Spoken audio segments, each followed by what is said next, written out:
Vamos hoy a conversar con ustedes este tema desde una perspectiva local, como es la participación del pueblo de San Ramón en esta gesta histórica de 1856-57 y también tomando los hechos del 59-60. El compañero Fernando González Vázquez y este servidor, Paul Brenes Cambonero, aclaramos que no somos historiadores desde la academia, somos fanáticos de la historia local y ese es un tema que nos ha ocupado por muchos años.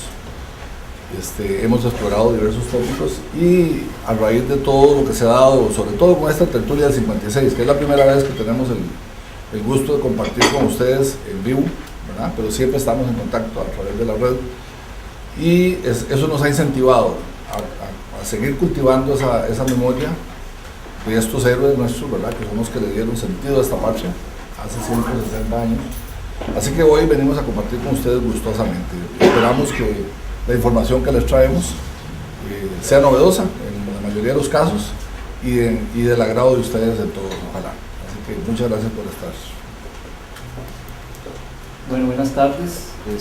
Como decía Paul, este es un tema, yo diría que inclusive poco conocido, inclusive para los ramoneses mismos, ¿verdad? Y a nosotros, pues, como ramonenses, nos llama mucho la atención que un poblado recién fundado tuvo una participación activa importante en la gesta del 56-57 y los hechos posteriores.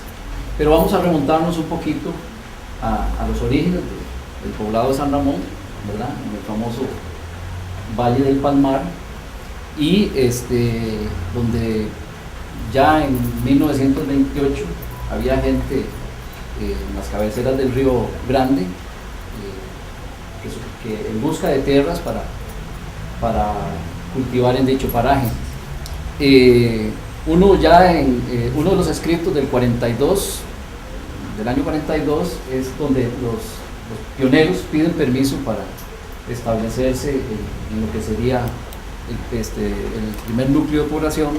Ay, perdones, pero estas cosas de la tecnología, que fue San Ramón. Y la fecha oficial de fundación es el 19 de enero de 1854, siendo jefe de Estado don José María Alfaro, el alajuelense, que dicho sea de paso, murió de la peste del cólera en el 56. Y a partir de la fundación del poblado se estimula la inmigración de gente, y ya en el 48 había más de 100 jefes de familia, procedentes sobre todo de Heredia, San Antonio de Belén, San José y Atenas. Es importante sobre la figura de José María Alfaro recalcar que a raíz de los hechos bélicos anteriores, sobre todo en los gobiernos de don Braulio Carrillo, por servicios a la patria, don José María Alfaro recibió a cambio de ciertas sumas tierras en los parajes de los Palmares. Eso es uno de los aceleradores de la migración hacia el oeste del Valle Central. Don José María Alfaro empezó prácticamente a regalar esas tierras con tal de que la gente migrara. En esos momentos Costa Rica estaba viviendo o empezando a vivir el auge cafetalero, y eso nos llevó a una concentración de la tenencia de la tierra alrededor de las 4 ciudades heredadas de la colonia, y obligó a los campesinos a empezar a trasladar, a mover la frontera agrícola al oeste del Valle Central. Las historiadoras Miriam Pineda y Silvia Castro hablan de que en ese momento los primeros se metieron a sembrar tabaco de contrabando. Recordemos que el tabaco era un monopolio estatal, y eso fue el primer origen del asentamiento de grupos campesinos en lo que hoy es la ciudad de Palmares, y casi inmediatamente en lo que es la ciudad de San Ramón, en ese mismo Valle del Palmar, como lo decía Fernando. Entonces hay que tener en claro ese papel de José María Alfaro como promotor de la migración hacia el oeste del Valle Central. Sí, algunos hechos, digamos, hitos importantes en cuanto a la historia ramonense es, bueno, la elección de la parroquia, que en el año 53 los pobladores dicen que son alrededor de 4.000 personas, y al año siguiente se le concede esa petición, y el hecho de dársele el título de pueblo a lo que era aldea de San Ramón, 10 años después exactamente de que se dio la fundación oficial. Y esto sucede en el gobierno de don Juanito Mora, se va a vincular mucho San Ramón con el morismo. Los principales títulos que tiene la población se dieron en la administración de Mora, y precisamente en el año 54 es que se designan, digamos, las primeras autoridades, que son dos alcaldes constitucionales. Así es que apenas teniendo 11 años de fundado San Ramón, ya para el año 55, los ramonenses responden al llamado de Mora en su primera proclama del 20 de noviembre de 1855, y en un cabildo abierto que se llevó a cabo el 30 de noviembre, o sea, 10 días después, se levanta un acta de adhesión a Mora. Aquí hemos transcrito el texto para que se refleje, digamos, cuál era el espíritu de esa población tan pequeña que se reúne en torno al llamado patriótico que hizo don Juanito, ¿verdad? Aquí, pues, bueno, tal vez no vamos a leer todo el texto. No, pero darle tiempo para que la puedan leer. Un dato también relevante que ustedes lo van a ir notando a través de la exposición que hemos preparado. Hay un dato curioso. San Ramón tiene fecha cierta de fundación. En realidad el poblado se funda por el decreto número 42 que firma el jefe de Estado José María Castro, conjuntamente con su ministro José María Castro Madrid. Si nosotros vemos la historia postcolonial de Costa Rica, resulta que los poblados alrededor, si vamos a las fechas de Punta Arenas, Grecia, Naranjo, Palmares, como poblados no tienen fecha cierta de fundación, sino que son el resultado de un proceso. El poblado de San Ramón de los Palmares se funda con una consigna clara, ¿verdad? Se establece petición de campesinos de establecer un poblado, y él hace el consentimiento de parte del gobierno. Desde los primeros años vamos a encontrar en San Ramón la presencia de muchas personas que tienen un ligamen con Juan Rafael Mora Porras. La tradición oral, porque eso sí somos claros, no hemos todavía encontrado el nexo, pero la tradición oral muy fuerte acerca de numerosas familias que se decía que eran primos de Juan Rafael Mora, como son las familias Zamora, en el caso de Toribio Zamora, de Ramón y su hermano José, que se hablaba de que eran Mora, y eso estamos hablando de la década de los 40, del siglo XIX. Posteriormente, ahora como Fernando ha descrito esto, ya en la década siguiente, nosotros empezamos a ver otras señales más claras, ¿verdad? Como por ejemplo ya la presencia del primo, ¿verdad? Que es don Frutos Mora en San Ramón. Bueno, esta acta que les presentamos la firman don Ramón Rodríguez Solórzano, que es uno de los fundadores del poblado, que para entonces es alcalde constitucional, y 42 de los pioneros, entre ellos el cura Ramón Ángeles de los Aborío, Daniel Castillo, que sería el primer jefe político de San Ramón, un mes después de haber firmado este documento, y don Frutos Mora Castillo, ¿verdad? Hijo de don Juan Mora Fernández, que fue nuestro primer jefe de Estado y primo del presidente, y que al año siguiente sería alcalde constitucional de San Ramón. De manera que ese parentesco de don Frutos con don Juanito de alguna manera establece un nexo ya del morismo en San Ramón. Logramos hace poco conseguir un ícono para San Ramón, y es la fotografía de don Ramón Rodríguez Solórzano. Y esta fotografía, casualmente, el fotógrafo que la hizo, la estancia en Costa Rica es entre 1856 y 1860, o sea que esa estampa con la flecha, esa estampa de don Ramón Zamora corresponde precisamente a la época de la campaña nacional, muy cercana. Sí, él tenía para la campaña 38 años. 38 años. Digo que está un poco más joven. Se ve muy joven, sin embargo, el fotógrafo del periodo es así. Bueno, algo importante es que, según el libro de soldados de la campaña, digamos así, el inventario de la participación a nivel nacional que reunió Raúl Arias en su libro Los soldados de la campaña, Alajuela aportó 388 soldados, que para la provincia en general representa el 58% del total. Y en el caso de San Ramón. Son 76 soldados porque aparecen algunos enlistados como de Palmares. Recordemos que en esa época el barrio Mercedes, que luego fue a partir de 1888 un cantón más de la provincia de Alajuela y denominado Palmares como tal, era parte de San Ramón. Entonces los 11 enlistados de Palmares dan total para San Ramón y representa un 11% de la fuerza bélica de la provincia, ¿verdad? Fernando, sobre ese dato, es importante tal vez recalcarlo.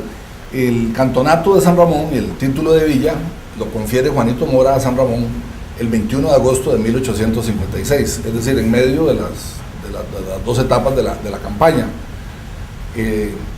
Y en ese decreto se establece el cantonato, segundo cantón de la provincia de Alajuela, y con ese mismo decreto se crean los 3 distritos que junto con el centro de la ciudad conforman el naciente cantón. Y esos 3 distritos son Santiago, San Rafael y el barrio Mercedes, que como les decía Fernando, es Palmares. Es decir, que en el momento mismo de la campaña, Palmares ni siquiera era un distrito de San Ramón, sino era un pobladito, ¿verdad? Que no tenía registros parroquiales, que no tenía ninguna otra tipo de registro. Y entonces nosotros asumimos desde ahí que esos 11 eran pues parte del terruño ramonense. Aquí hacemos un recuento. Bueno, esto está en el libro del doctor Hoffman, el registro que hizo de las bajas en la primera batalla de Rivas del 11 de abril de 1856, y ahí están los ramonenses que resultaron heridos en esa batalla. Ahí está la foto de Rafael Acosta Chávez, ya anciano, tío de don Ricardo, tío abuelo, hermano de Juan Vicente y de Paulino Acosta Chávez, que dicho sea de paso fueron los 3 hermanos que le dieron nombre a la mina 3 hermanos allá en Avangares.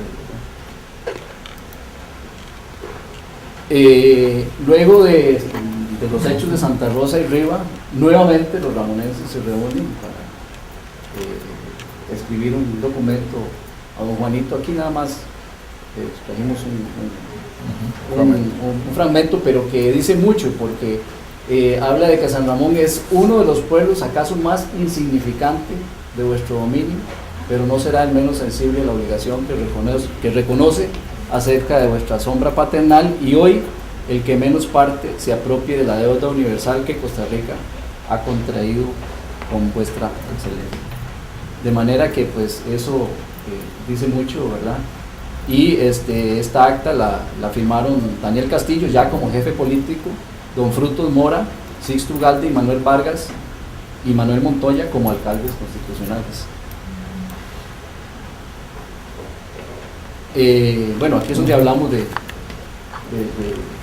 movimiento morista en San Ramón, ¿verdad? Para esta época. Estos 2 documentos que les hemos traído pues reflejan esa corriente, ¿verdad? Hay mucho de la información que nosotros hemos conseguido que le confieren a don Frutos Mora, primo del presidente, un papel muy importante, no solo en los hechos de la campaña nacional, sino también en la conformación de un morismo acendrado, acentuado en San Ramón. El pueblo ramonense, y en esto es muy importante tal vez mencionarlo, no solo con la retrospectiva que hizo Fernando en cómo se origina el poblado, sino que los hechos del 56, la idiosincrasia que se está construyendo, la identidad que se está construyendo en ese valle, el oeste del Valle Central, es un pueblo aguerrido que demuestra en el 56 ese espíritu, ese temple, que luego lo vamos a ver presente en todos los hechos militares trascendentales en la historia de Costa Rica. En 1919, cuando viene la guerra contra los Tinoco, el movimiento es encabezado por un ramonense, don Julio Acosta García también, y los primeros disparos se hacen en la esquina de don Aquileo Orlis. Solo eso aquí para mencionar apellidos de algunos de los asistentes a esta conferencia, ¿verdad? Que son apellidos que todos respetamos y conocemos de San Ramón.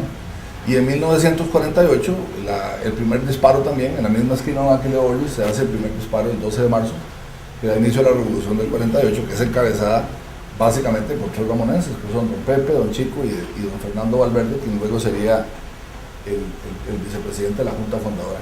Eso nosotros lo vemos no como una simple relación de hechos, sino también es la construcción de una identidad, la construcción del temple de un pueblo que se manifiesta en nuestros días.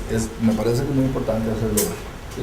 Uno, digamos, de los primeros estrategas que designa don Juanito es Francisco Martínez, un ramonense que ya había explorado en el año 1850 el río.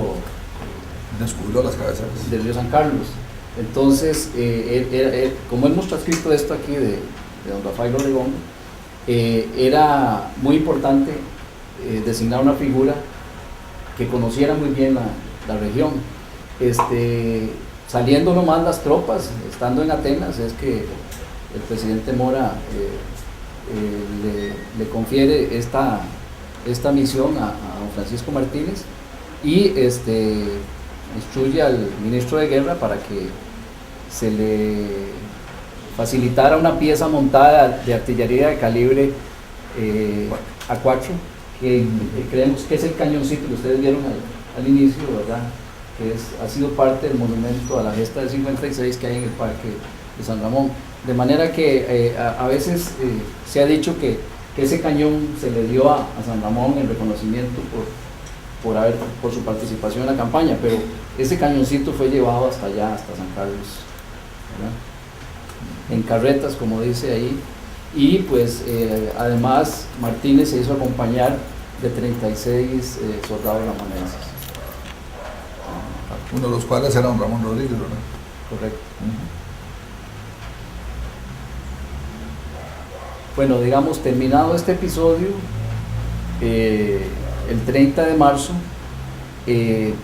vemos aparecer otra figura importante en los hechos relacionados con San Ramón y la campaña, que es el coronel Pío Alvarado, ¿verdad? Que también se le confiere la misión de ir hacia donde se sospechaba o se creía o era evidente que podía incursionar los filibusteros, la famosa vía del tránsito, ¿verdad? Una primera exploración la hace otra vez Ramón Rodríguez, ¿verdad? Que explora el camino entre San Carlos y el Castillo en San Juan, ¿verdad? La famosa vía del tránsito. Esta primera incursión, como dice ahí, se encuentra, o hay un primer contacto con una población autóctona, los indígenas huatusos, hoy se conocen como Maleco, y que más adelante habría otro encuentro ya de carácter bélico, pero en esta primera incursión, don Ramón, al encontrar ranchos y utensilios indígenas, se regresa a San Ramón el 14 de mayo y es precisamente cuando se encuentra la epidemia del cólera. Y de aquí pues hablamos rápidamente del tema de los efectos de esta epidemia, ¿verdad? A San Ramón, esa es la cuota que pone, ¿verdad? San Ramón en 1856, en un lapso de más o menos 45 días se producen 218 defunciones como consecuencia del cólera.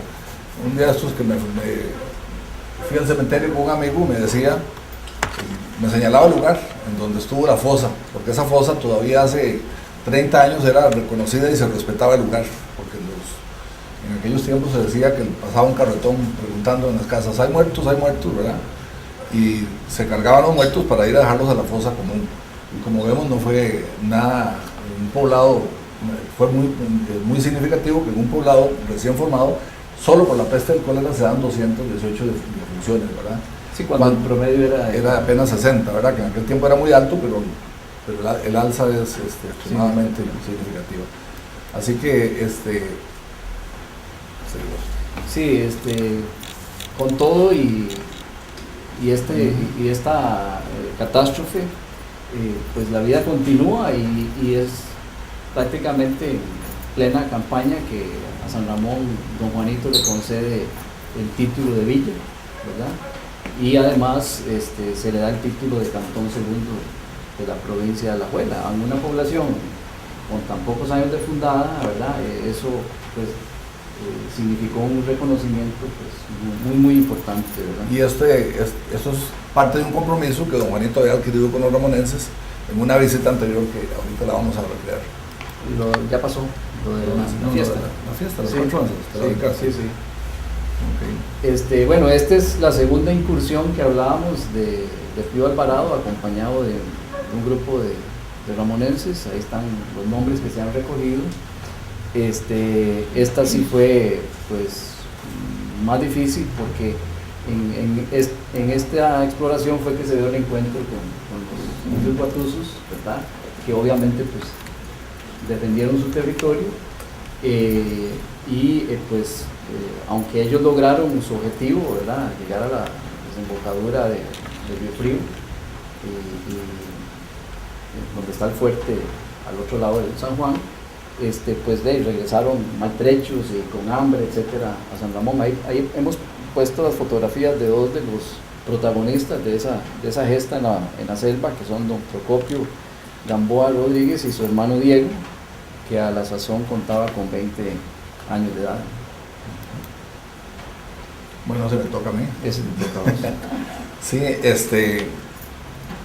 el padre Cambronero, Pedro Cambronero, también fue uno de los participantes. Don Rafael Obregón lo menciona en su libro sobre la vía del tránsito. Y en este caso lo usamos para ilustrar todo lo que tiene que ver con la batalla del 11 de abril, como ustedes pueden ver. Sobre el padre Cambronero me gustaría agregar que de él heredé dos cosas, porque es mi tatarabuelo. Entonces creo que de ahí nace ese espíritu humorista que ronda en la familia, porque él lo dejó muy bien plantado en San Ramón. Y además, si me permiten el comentario, creo que es evidente que lideraba muchas batallas, no solamente con el fusil al hombro. Él tenía el título de capellán del ejército, pero tenía el grado militar de teniente coronel. Entonces se habla de que en la mañana ponía un altar de campaña y en la tarde se cruzaba el rifle para combatir. Ahí está un fragmento del Mensajero del Clero sobre la muerte del padre Cambronero en el 15 de diciembre de 1906. Y esta es la placa que está colocada en la tumba, está actualmente en el costado norte de la parroquia de San Ramón. Ahí está compartiendo el espacio con dos curas íconos también. Sí, fue colocada el 11 de abril de 1962, cuando la parroquia de San José fue demolida para construir un colegio, y ahí estaban los restos desde el terremoto, porque tuvieron que ser llevados allá, así que retornaron a su casa. Esa es la historia del padre y del grupo que lo acompañaba. ¿Se lee bien el texto de la placa? Bueno, aquí consignamos los nombres de los muertos en la segunda batalla de Rivas, del 11 de abril de 1857, ¿verdad? Los soldados ramonenses Juan Mata, Felipe Quirós y José María Ramírez. Esto es testimonio de que la participación de ramonenses en la gesta 1856-57 pues, se dio de manera plena, ¿verdad? Luego vamos a los hechos del 59, ¿verdad? El primer levantamiento a favor de Mora se da precisamente en San Ramón, jefiado por Mataviejas, el famoso Dionisio Jiménez, ¿verdad? A finales de diciembre de 1859, y pues producto de esto fueron arrestados Toribio Zamora, Martiniano Segura y Juan Mora, que eran además socios, comerciantes y socios de Don Fruto. Y un detalle que no está acá, que debimos haberlo agregado, pero no tuvimos tiempo al final, es de que don Ignacio Arancibia había también sido, era residente de San Ramón, socio de Don Fruto Mora en Comerciantes, tenía su casa y su residencia en el distrito de San Rafael. De ahí salió también encabezando la revuelta hacia Punta Arenas. Bueno, esos son parte de los mismos hechos que estamos relatando de finales de diciembre de 1859, cuando el general Máximo Blanco, ya al servicio de los Montealegre, ¿verdad? Ya desgraciadamente cambiado de bando, vino a sofocar ese movimiento a favor de Mora,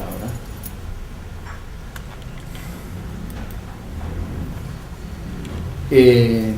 Luego los hechos de la Angostura, la famosa batalla de la Angostura, en la cual pues fundamentalmente Ignacio Arancibia, que lideró este movimiento con 50 hombres, la mayoría de ellos ramonenses, toman el cuartel de Punta Arenas el 14 de septiembre de 1860, estaban esperando a don Juanito, y pues al cercar el paso que había en Barranca, ¿verdad?, que se trasladaban con una lancha, y al haber tomado las fuerzas del gobierno ese paso, pues ellos quedaron aislados y se dieron varias batallas, pero la más importante fue la del 28 de septiembre, ¿verdad?, que fue muy sangrienta, y pues de ahí derivaron los nefastos hechos conocidos que culminan con el fusilamiento de Juanito Mora, de Ignacio Arancibia y de General Cañas. Y en esta batalla es que muere don Frutos, ¿verdad?, vivando a Mora. Como hemos tomado esa frase, yo creo que esa que está ahí entrecomillada, en donde los moristas con heroica resistencia caían vivando a Mora, creo que esto pues es tomado de la acción de Frutos Mora. Don Rafaelino Paniagua, un historiador ramonense, menciona además que muchos de los ramonenses se salvaron porque se tiraron al estero y lo atravesaron nadando, y de esa manera lograron escaparse, la mayoría hacia Nicaragua, regresando tiempos después a San Ramón. Para el centenario de la campaña, en 1956, se levantó este monumento, el cañón está en la cúspide, lo vieron al principio, ahora vamos a poner otra fotografía, que es, digamos, el homenaje de San Ramón a los héroes del 56. A mano izquierda, ¿verdad? Desgraciadamente en los años 60, un movimiento que se dio en todo el país de arrasar prácticamente con las estructuras de los parques que había en Alajuela, en Cartago, en todas partes, y los kioscos, inclusive aquí no se aprecia muy bien, pero detrás está un kiosco que era pues, donde se hacían las retretas y las presentaciones de la banda, etcétera. Pero los parques fueron transformados, y en esa transformación se arrasó con este monumento, y pues hoy día lo que tenemos es lo que se observa a mano derecha. Pues este es el monumento por ahora a la campaña del 56, pero yo creo que hay un proyecto para darle realmente el realce que cuando se estaba gestionando la declaratoria de Mora como el libertador de Costa Rica, héroe nacional y libertador de Costa Rica, nosotros fuimos a la Municipalidad de San Ramón y presentamos un proyecto que creo que don Armando Vargas lo consignó en su libro.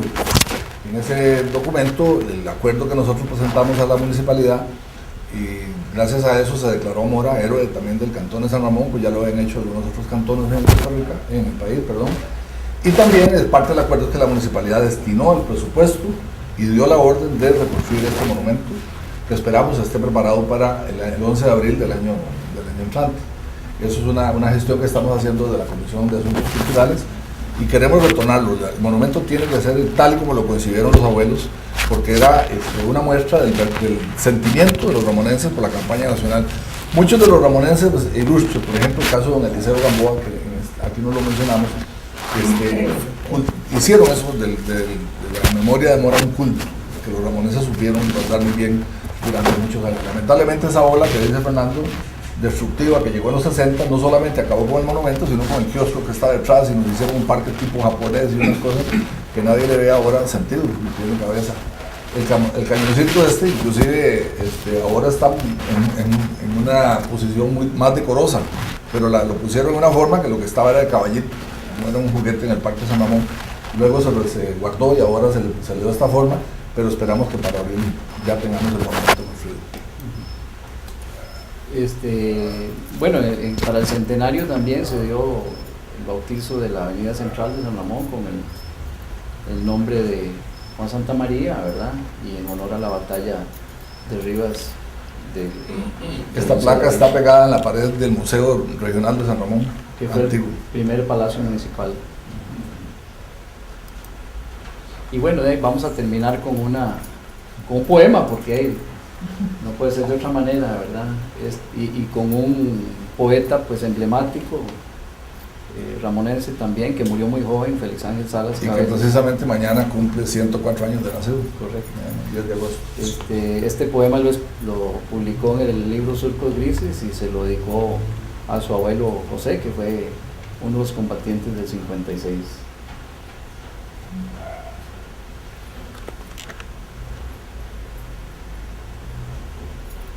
Bueno, yo creo que nos ajustamos al tiempo y no sé si hay preguntas o inquietudes de parte de ustedes. Ese monumento que van a reconstruir, yo creo que no tiene una placa. Sí. ¿Por qué se la quitaron? Fue de las tareas de última hora que no cumplimos. En realidad, yo estoy haciendo una recuperación de material fotográfico y hace poco me encontré una fotografía que la subí a Facebook, inclusive, en donde hay un grupo de escolares y la placa se lee perfectamente. Pero hice una búsqueda ahora de todas las fotos que he subido en un año, que son como cerca de 4,000, y revisé carpetas y todo, y no la pude encontrar. Yo sé que seguro hoy en la noche la encuentro, ¿verdad? Sí. Pero la placa existe. Habla del homenaje del eterno de los ramonenses a los héroes, se refiere también a los héroes ramonenses en la campaña nacional de 1856. Más o menos eso dice la placa. Acuerden que para el 2014 es el bicentenario del nacimiento de Rafael Mora. Es importante hacer actividades en todas partes, ni que ver nacional. Tal vez eso esté para esa fecha, ¿no? Esperamos que sí. Sí, y no, uno de los acuerdos que damos, y señalo para allá porque ya está mi compañero Alberto Cambonero, que es de la Comisión de Cultura, y es también que el proyecto es, y lo vamos a concretar, entonces para esa época lo podemos hacerlo, es denominar con el nombre de Mora y Cañas alguna avenida o calle de San Ramón. El cumpleaños de los primeros días de febrero, no me acuerdo si el 8 o el 9 o así, así que... Yo les mencionaba a don Eliseo ahora como una de las figuras que exaltó y mantuvo viva la memoria de Cañas, de los héroes, de Mora. Y entonces me parece oportuno mencionarles que el proyecto de ley, mediante el cual se denominó Autopista General Cañas, la carretera que todos conocemos, fue presentado por don Eliseo Ramonense, don Eliseo Gamboa Ramonense también, precisamente dentro de ese espíritu que él manejaba. Incluso que entiendo que ahí vivió el varón que fue un virus, que fue el sobrino. Don Alexander Alexander Bombiula, él tenía un sobrino que se llamaba Carl Bombiula. Entonces él adquiere la ramonensidad por medio de su matrimonio. Él se casa con Domitila Costa Chávez, hermana de don Juan Vicente y hermana de don Rafael, que acabamos de ver acá, y se traslada cerca de 1860 a vivir a San Ramón. Ya recordemos que el varón se había fallecido en la campaña. Y el hijo, el sobrino, que tiene el título de aristócrata también, se traslada a vivir a San Ramón, en lo que hoy se conoce como el caserío de Berlín, ¿verdad? El nombre no es casual, en el distrito de San Rafael, que él lo funda, porque él era oriundo de Berlín, en Alemania. Entonces, esa concordancia se debe precisamente a la estancia en San Ramón. La familia Bombiula Costa es una familia que dejó una numerosísima descendencia. ¿Hay algún retrato? Andamos buscando sí. La familia de él y todos, y que Bombilu no encontramos nada en ninguna parte. De don Carlos, el sobrino, sí tenemos el retrato. No, Alexander, no creo. No. Tal vez grabados, ¿verdad? Eso podría ser. Pensó a hacerle que estatua el libro que veía, que foto como en iconografía. Era imposible. Sí, el sobrino sí tenemos un retrato, una foto de familia. Más o menos de 1880. Don Oscar. Gracias, buenas tardes. Primero felicitar a los compañeros por el trabajo que están haciendo. Bueno, por un lado, fortalecer el conocimiento de la historia patria costarricense desde una perspectiva determinada, en relación con la campaña 56, que bueno, desde mi perspectiva es donde se da el bautismo real de la independencia, o la primera independencia de este país, y donde se consolida o se establecen los cimientos de la soberanía del pueblo costarricense. Creo que es claro que son los costarricenses, el ejército costarricense, el pueblo costarricense en armas, saltando la dignidad de coro, y por supuesto esa valentía de la cual hacía mención los compañeros historiadores. Y por otro lado, por otra parte, decir que es precisamente este aporte del ejército costarricense, comandado por Juanito, por Cañas, por Frutos Mora, por Arancibia, por el cura Camponero, el padre Camponero, como ustedes quieran, capellán del Ejército Nacional, el Ejército Libertador, que derrotan a los invasores, porque también es importante decir que, bueno, si bien se logra una alianza en la guerra, en la lucha contra esa invasión, con algunas fuerzas nicaragüenses, con aporte de algunas otras fuerzas centroamericanas, lo cierto es que el peso de esa guerra, el peso en los combates, en el teatro de operaciones militares, los lleva el Ejército Nacional de Costa Rica y el pueblo de Costa Rica en armas. Bueno, esos son otros aspectos que se han venido analizando y que yo creo que tendrá que seguirse profundizando. Y hay un elemento más, yo lo voy a decir, desde otras perspectivas que se analiza también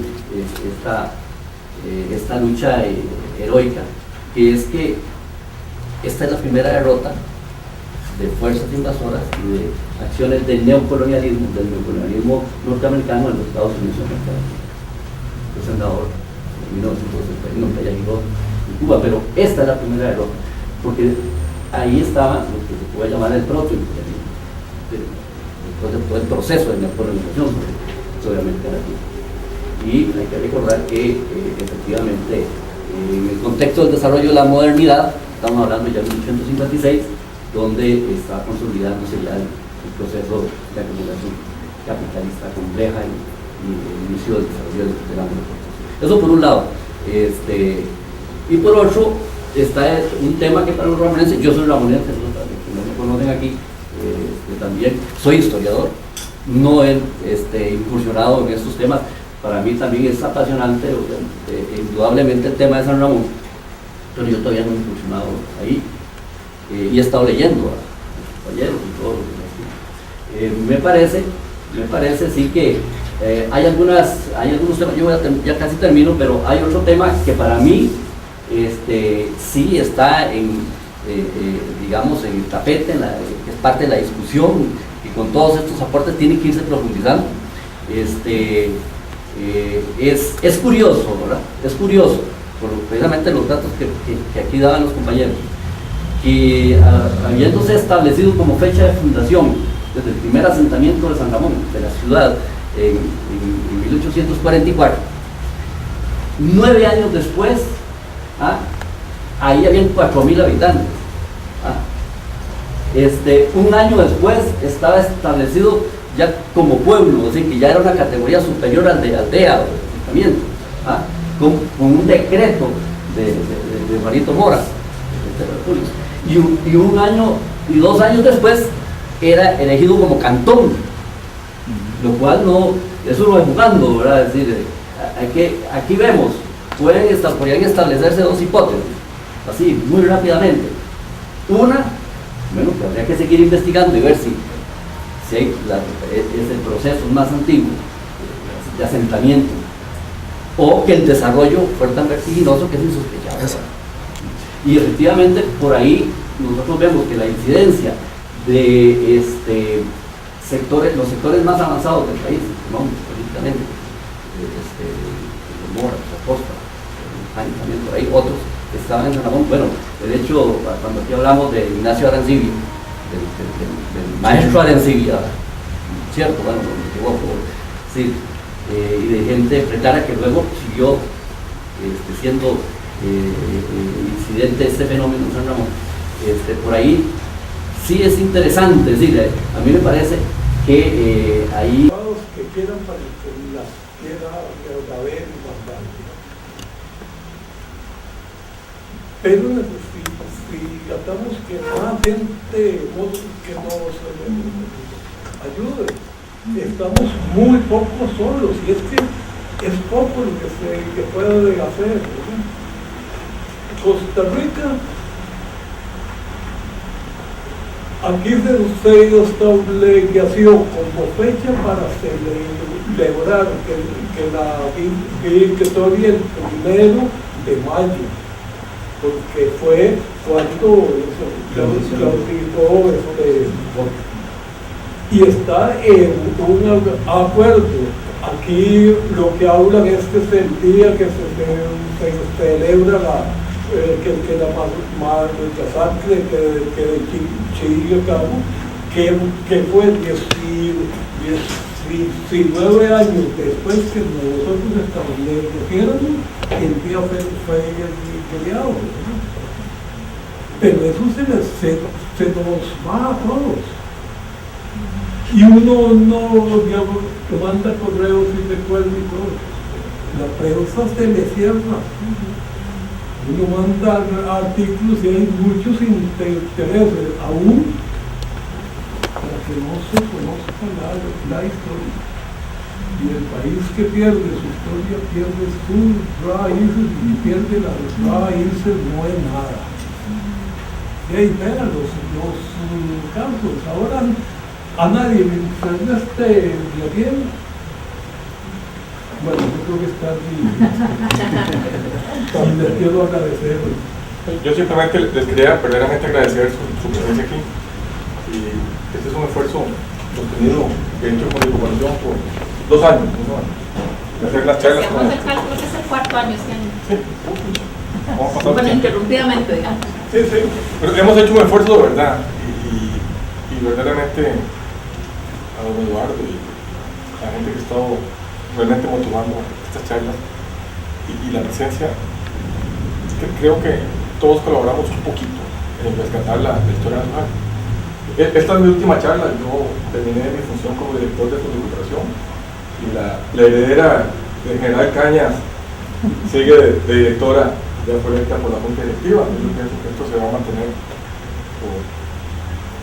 mientras podamos todos seguir apoyando este tipo de actividades que realmente nosotros siempre decimos que es una deuda histórica que esta fundación tiene, porque nosotros nos hemos metido a impulsar desarrollo sostenible y el tema cultural este país lo dejó de lado, el tema de la sostenibilidad, y trabajando internacionalmente con Bután en particular, con este pueblo que está en el sur de los Himalayas, nos encontramos que para ellos la ecuación de sostenibilidad no tiene 3 patas, no tiene 4. Nosotros siempre solo hablamos de lo económico, lo social, lo ambiental, y ellos hablan además de lo cultural. Porque ellos, si uno ve el mapa, sus límites son China y la India. Entonces dicen, si nosotros no rescatamos lo cultural y no lo ponemos en la mesa, simplemente morimos como país. Y a nosotros se nos olvida, simplemente lo dejamos de lado y seguimos la corriente mundial de dejar la parte cultural y la historia de lado. Y lamentablemente, ya cuando no haya fondos de donación, ahora solo hay créditos aquí, y decidimos tomarlo y vamos a meternos de verdad y vamos a apoyar en todo lo que podamos. Entonces, este es un paquete, las charlas. Nos metimos de lleno en el tema de reconocimiento y benemeritazgo a Juan Rafael Mora. Hicimos un video que está posteado también, que lo pueden ver, un video bonito, el que se pasó el día de la toma de la decisión. Estamos metidos también en el tema del Boulevard de los Héroes, que no sé si lo han conversado, del museo, del correo hacia el Parque Central. Se va a hacer un homenaje a todas las batallas y a todos los héroes caídos, con los nombres y con todo ese tipo de cosas. Y ahora estamos trabajando en la ruta de la campaña del tránsito, con la parte de Sarapiquí. Entonces, estamos también metidos en eso. Y un nuevo punto es hacer en el Parque Nacional Santa Rosa una recreación de la batalla. Entonces, estamos trabajando también con eso, con la gente del Sistema Nacional de Áreas de Conservación, en cómo, además de todo el tema de recursos naturales, se pone, por aquí pasó el ejército, por aquí la gente venía informada de ese tipo, y poner una maqueta dentro de la casona indicando de dónde fueron los ataques y cosas así. Son contribuciones menores, pero pienso que son contribuciones. Simplemente agradecerles la presencia de ustedes y la lamentablemente no los pude escuchar, pero muchas gracias. Muchas gracias. Un aplauso.